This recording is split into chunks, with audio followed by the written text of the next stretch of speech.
our science, unfortunately, still does not register a lot, but we can register that first etheric field I was saying. This carries our anxiety and calm. This is research that was done by UCLA. You can just type that into YouTube and get that. But this is, the first one is, they got a man, they stressed him out by asking him a lot of questions he could not possibly answer. And then they photographed his finger. And you can see how shrunken the whole energy field is. Then they gave him couple of drinks, told him some jokes, relaxed him, took another picture. And you can see he's really happy there. You can see all the details, the energy is radiant. Now we carry this, imagine this in the whole body, we carry this in our language. We say, you're looking radiant, you're glowing, you're sparkling, your energy looks down, We have this in our language, but we don't register it consciously. And according to Forbes, we make our first impression in 7 seconds, each one of us. We make a first impression just like that. Now, to have non-verbal communication is one thing, but 7 seconds doesn't allow you that much time to make that first impression. The first impressions, we are either all of us spectacularly biased, which is an interpretation, but I prefer to think that we're all very sensitive to energy. We perceive much more than we really register. I started seeing energy fields, but a lot of healers develop that faculty because they're just really interested in healing. And I mention healing because it's the training that goes with it, really. Now, so that is the etheric field here, and you can see how the effect that it can have, even working directly in your etheric field, can relax you.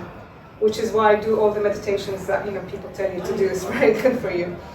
When I heard about Maslow's hierarchy of needs, it sounded really familiar, and it suddenly clicked. It's a direct mapping, one-to-one mapping of the first 5 layers of the energy field. And again, this is really just to show you how every single one of these, and just the way it's ordered, and again, this is a theory that is very much recognized in the business world. I got curious about Maslow and I researched him, and guess what? A couple of years before he came out with this theory, he had spent time with the shamans, and who would definitely be working with these energy fields. So I just wanted to give you a little bit of an example of how we do, all of us, register energy fields. Our perception is incredible. And we all have that faculty. So what can we do with it? Now I have a 4 quadrants of growth method that works with every quadrant, the body for calm, the heart for control, the mind to bring confidence, and purpose with the inner self to bring clarity of vision and to gain higher awareness.